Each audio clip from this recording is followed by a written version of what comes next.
It was just past sunrise when the latest batch of recruits stepped onto the gravel field at Northwest Base. The sky hung low, cloudy with that cold grey hush that promised a hard day ahead. Among the chatter, the boots stomping nervously, and the barked orders of drill instructors, nobody noticed the quiet woman in the second row. She was petite, probably no taller than 5'3", fair skin, hair pulled into a neat bun, a duffel bag slung effortlessly over her shoulder. She wore the same uniform as the rest, but something about her felt understated, anonymous. The other recruits noticed her only after roll call. "What's she doing here?" one of the young men scoffed, his laugh echoing across the field. "This isn't arts and crafts, Grandma." Another elbowed his buddy. "Maybe she wandered in from the admin building." They all laughed. She didn't respond.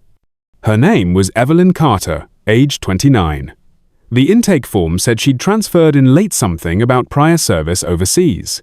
The instructors didn't give much detail, just that she'd been accepted into the advanced marksmanship course. Now, to the young recruits, most of them fresh out of basic, this seemed absurd. Evelyn didn't talk, didn't crack jokes, didn't join their workouts. During drills, she moved efficiently, but never showy. In fact, she often volunteered to clean everyone's rifles after hours without being asked. Some called her Mom. Others, less kindly, called her the Ghost. By the end of the second week, the teasing had escalated. During one morning briefing, Sergeant Danielsa, thick-necked former infantryman, who prided himself on breaking egos, called her out. "You think you'll hit anything with that frame?" he boomed as Evelyn stepped up for her first live-fire test. The whole squad snickered. One recruit even pretended to fall backward from laughter, slapping the gravel for effect. Still, Evelyn said nothing. She simply adjusted her stance. As she lifted her arms, her shirt tugged just enough to reveal the edge of a tattoo low on her side. A black snake coiled around a bullet. The head of the snake was marked with 3 letters and 2 numbers, BV12. No one noticed except for the older man standing behind the line. Colonel Thomas Grant had served for over 30 years. He was here just to observe. A formality, really. But when he caught sight of that tattoo, his breath hitched. He blinked hard, then took a half-step back like he'd seen a ghost. He leaned toward Sergeant Daniels and whispered just 2 words. "Black Viper." Daniels froze, his brow furrowed. "Sir?" Grant's voice dropped even lower. "That's the mark of Black Viper. She's not a recruit." The sergeant's mouth went dry. Black Viper wasn't a unit you joked about, not in any serious military circle. It was a classified tactical squad from the Red Line Operation Urban Warfare, Deep Recon, Shadow missions. The kind of assignments that didn't make headlines because they technically never happened. And every member of Black Viper was listed as KIA, killed in action, no survivors, or so everyone believed. But Evelyn was standing there, calm, steady, holding a rifle like she'd done it 1,000 times. The colonel's hands were trembling. "She shouldn't be here," he muttered. "She should be retired, or buried." But no one moved. And Evelyn? She just turned slightly, her calm eyes meeting the colonel's with a hint of recognition. She said nothing, just nodded unseen acknowledgement between ghosts. Still unaware of the unfolding storm behind them, Sergeant Daniels barked, "Carter, 1 round, hit the target or you're out." Everyone watched as she stepped forward. This was it, the moment the ghost would finally fail. She wiped her hand across the barrel, adjusted her breath, and paused. In the silence, someone whispered, "Maybe she's scared." But when Evelyn lifted the rifle to her shoulder, the air changed. She moved not like a trainee but like someone who'd done this under fire. Smooth, no hesitation, eyes tracking the wind, chest rising slow and measured. And somewhere in the crowd, one young recruit, Patterson, the loudest one, muttered, "Wait a second, that stance." Then, crack. The shot rang out. Downrange, the bullseye split clean in half. Nobody spoke, not even the instructors. Evelyn stepped back, handed over the rifle, and walked silently to her place. The colonel turned to the instructors, who ordered her to shoot first. They looked at each other, unsure. "She doesn't need to be trained," he said. "She once saved me with a shot from almost 900 meters. The silence was deafening now. And Evelyn? She didn't claim credit. She just whispered, "I didn't save you. I did what needed to be done to get my team home." After that shot, the silence on the range didn't fade. It thickened. Recruits stood there frozen, unsure whether to applaud or hide. Patterson, whose mouth was usually faster than his trigger finger, looked genuinely confused. The same woman he'd spent days mocking just cut a target in half like it was warm butter. But Evelyn Carter didn't bask in the attention. She didn't nod, didn't gloat. She simply stepped aside and began cleaning her rifle with the same quiet precision she always did, like she had just finished brushing her teeth. No big deal. Routine. Later that day, the whispers began. "Did you see that shot?" Colonel Grant knew her, called her Black Viper or something. What's Black Viper? Only the instructors didn't join in. They didn't say a word. Their silence spoke louder than any rumor, especially Sergeant Daniels, who now watched Evelyn with an expression not of irritation but unease. That night, after lights out, Daniels found her in the armory, sitting on a stool, polishing rifles in the dark. Hers, Patterson's, even the backup units. "Carter," he said carefully, "what are you doing?" She didn't look up. "Making sure they're ready." He stepped closer. "Ready for what?" Evelyn looked up. Her eyes were calm, but behind them, something ancient stirred, a weight few could carry. Her voice was quiet. "For when someone really needs them." Daniel stood there for a long moment. He was about to press further, maybe ask what the colonel meant earlier, but something in her gaze told him not to. Like she was holding something that, if released, would change everything. The next day, a live ammo session was scheduled. Every recruit had to hit 3 targets under pressure, timer running, no second chances. Patterson smirked as he sat up. "Bet the ghost lady meditates at the firing line." Some laughed, but weakly. The mocking was beginning to lose steam. Then Evelyn stepped up. No drama, no pause. She loaded, locked in, and fired 3 rounds. 3 targets, 3 perfect hits. The final one was placed behind a partial obstruction barely visible. She hit it dead center without adjusting. Now the recruits stared. And so did Daniels. "You saw the wind drift," he said softly. Evelyn wiped the barrel clean, still not looking at him. It was minimal at ground level, but the tree line was bending left. A few of the recruits murmured to each other. That wasn't beginner-level talk. That was something else. From that moment on, every movement of Evelyn's was studied, watched, doubted, revered. She never raised her voice, never challenged anyone, but little by little, the power in the room began to shift. When someone's rifle jammed, Evelyn had already moved to fix it before they asked. When one recruit complained about scope alignment, she suggested a 2mm shift on the rear sight, and it worked. It was clear, she didn't just know rifles, she knew people, knew the range, knew pressure, knew war. And every night alone she'd sit at the edge of the shooting range, staring down the distance with her fingers tracing the snake tattoo like a prayer. Someone asked her once quietly why she always touched it. Evelyn answered without turning, "To remember." She didn't elaborate. She didn't need to. One afternoon, during a strategy lecture, Colonel Grant entered the classroom unannounced. His presence brought immediate stillness. He walked to the front of the room, eyes scanning every recruit. Then, without turning, he said, "Who gave the order for Carter to go first during live fire?" No one answered. He turned slowly. "She doesn't belong in this class, because she doesn't need it." He paused. "She once saved my life. Hill 9, nearly 900 meters out. I never saw her face, only a glimpse of a rifle muzzle and that tattoo." Evelyn looked up, her face unreadable. Grant continued, voice dropping lower. "We were pinned for 6 hours. I had a head wound, dead radio, ammunition nearly gone. They told us later it was one sniper." He turned to Evelyn. "But it wasn't, was it?" She met his eyes. "No," she said calmly. 17. A cold hush swept through the room. "You were on the 4th floor, northeast corner," she said. "Kept checking your ammo, tried calling back up every 5 minutes. You used your sleeve to stop the bleeding on your scalp." Grant's face had gone pale. "How could you possibly know that?" "Because I was in the clock tower," Evelyn said. 873 meters away. I watched through my scope. I took out 11 before you even knew I was there. The 12th had you in his sights when you moved to the window. The recruits were motionless. It was as if the temperature in the room had dropped 20 degrees. Patterson, the same recruit who'd joked about her for days, finally asked the question hanging in the air. "But why didn't you tell us?" Evelyn blinked slowly. Then she said, "Because the moment you start believing your own legend, You're already dead. The next morning, the energy on base had changed. Nobody said it outright, but everyone knew. Evelyn Carter wasn't just another recruit. She wasn't even someone trying to prove herself. She was something LC presence now, wrapped in quiet myth. Whispers of the tattoos spread like wildfire. BV-12, Black Viper, Red Line. 3 terms that meant nothing to most but everything to those who knew.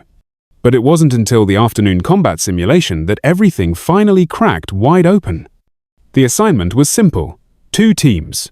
Urban mock-up, close quarter maneuvering, capture, the flag scenario. A standard training op, except this time, the instructors made a change. Evelyn was assigned alone. It was a deliberate decision, half test, half spectacle. A few recruits even grinned. Let's see how she does without a rifle, one muttered. It's not all long-range glory in here. Colonel Grant watched from the control tower, arms folded, expression unreadable. The simulation began. Team Alpha 6 recruits rushed in from the west, Team Bravo another 6 from the east. They expected a walkover. What followed wasn't training. It was a masterclass. Evelyn didn't run. She didn't hide. She flowed. The first recruit rounded a corner down, pinned with a paint round to the chest. Another tried flanking. She slipped behind, took his flag in 2 seconds flat. Within 4 minutes, 5 were out. By minute 8, she dismantled both teams using nothing but the terrain, their own mistakes, and a sidearm she never even fired. When Patterson, a recruit who once laughed the loudest, finally faced her one-on-one, he didn't even raise his weapon. He just stared. How? He managed. Evelyn offered a small smile, not of pride, but of understanding. Because I've done this, when it wasn't pretend. From the observation deck, Colonel Grant turned to the instructors. She was trained for operations where maps didn't exist, where targets moved before intel arrived. She's not just a sniper, she's a survivor of places no one speaks of. Daniels, usually hard as stone, leaned back slowly, rubbing his face. She shouldn't be here, he murmured. Grant nodded. She came back for something, but it wasn't training. As Evelyn stepped out of the mock-up village, both teams splattered, stunned, exhausted watched her in silence. She walked past without a word. Later that evening, as the recruits sat in the common room, no one joked, no one teased. Instead, they whispered pieces of the puzzle. She cleaned our rifles every day. She knew my alignment was off before I noticed it. She memorized our shooting patterns. Patterson finally stood up and walked into the hallway. Evelyn was there, sitting by the lockers, polishing gear. He stopped. I was a jerk, he said, voice low. She looked up. He took a deep breath. Why did you come here? You don't need this. Evelyn wiped the bolt of a rifle and set it down gently. Because I needed to remember, she said, what it felt like to trust people again. Patterson looked confused. She continued, when you've seen what I've seen, lost who I've lost, even silence gets heavy. There was a long pause.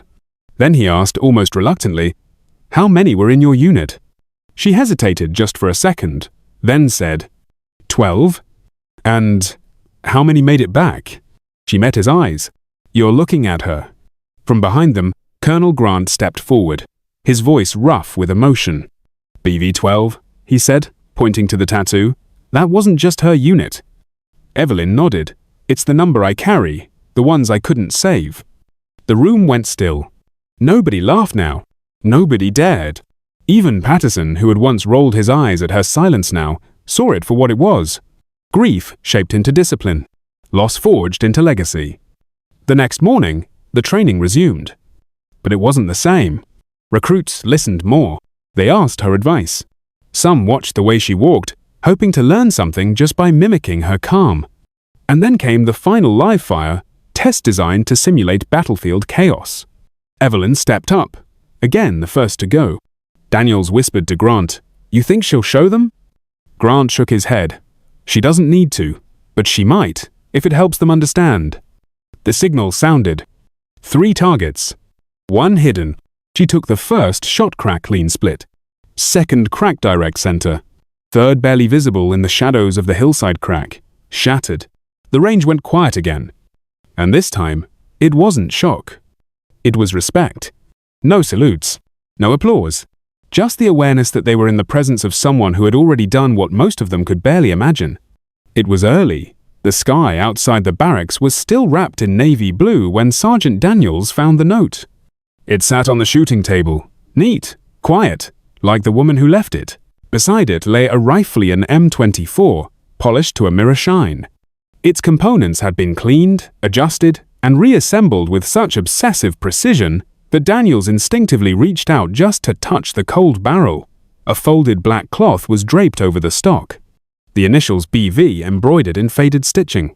He opened the note. No signature, just a single sentence. No further training needed, just remember why we pick up rifles in the first place. She was gone. No goodbyes, no farewell speech, just absence. But Evelyn Carter had left more than a note, much more. Inside the barracks, each recruit awoke to find something personal on their bunks, a set of handwritten notes in crisp, clean print. Jacobs, breathe slower between shots. You're rushing at 30 yards. Count to 3. Trust your anchor. Moreno, your stance pulls left because of an old ankle injury. Adjust toe angle 4 degrees. It'll fix your drift. Patterson, you're better than you think, but your sarcasm is a shield. It's okay to take this seriously. Lives may one day depend on it. Each note ended with the same line, printed neatly. You're better than you think. Prove it. It hit them all harder than a lecture ever could. Patterson sat in silence for a long time. When he finally looked up, his face was unreadable. But something in his posture had changed, like a boy who'd stood face to face with a storm and come away sobered, not broken. Later that afternoon, a small picture frame appeared on the shelf inside the armory. Black and white, 12 soldiers, no names. A snake curled around a bullet. Below it, in handwritten ink, Black Viper, we never shouted, but when we fired, no one forgot. But Evelyn Carter wasn't done. Just before she left the base entirely, she made one final request to address the recruits in person. They gathered in the barracks, no longer grinning. These were the same men and women who had mocked her, whispered behind her back, and underestimated her at every step. Now they sat in full attention. No one looked at their phones. No one leaned against the wall. Evelyn stood in front of them, not in a uniform this time, but in a simple grey hoodie and jeans, hair tied back, calm as ever. You think this is about shooting, she began. Her voice was soft, unhurried, but every word felt weighted. It's not. She looked around the room, meeting each face. This is about the weight of responsibility, about what it means when you pull that trigger. Every bullet you fire doesn't just hit a target, it takes away something, a future, a family, sometimes a piece of yourself. She let the silence linger. When I was your age, I thought being a sniper made me special. I thought it made me the hero in every story. Her eyes darkened. But heroes don't sit in bell towers for 16 hours praying they won't have to kill someone. Heroes don't memorize the faces of the people they couldn't save. They don't carry 12 names in a tattoo because that's the only way they can bear to remember them. The room was breathless. Even the instructors stood still. Then Patterson raised his hands lowly, carefully, like a student afraid to break something sacred. Ma'am, he said, how do we become like you? She paused. And then, for the first time since arriving at Northwest Base, Evelyn Carter smiled. But it wasn't a happy smile. It was the kind that carried rain behind it. You don't, she said. You become better. You become the version of me who brings every teammate home. The version that doesn't have 12 names carved into her skin just to keep breathing. Her voice softened again. And remember, the person sitting next to you, the one you think doesn't belong here, might be the one who saves your life someday. Treat them accordingly. She turned to leave.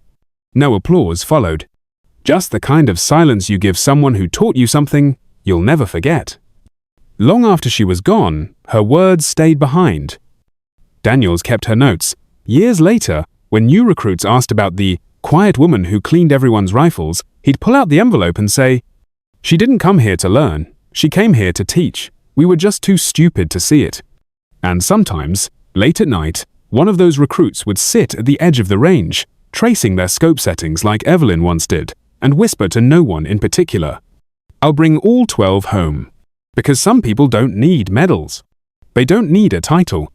They just need to know the people they protect are worth protecting. And they need us to remember that the loudest one in the room is rarely the most dangerous. It's the quiet one in the corner, tracing memories on her skin, praying she never has to show you why she's so quiet.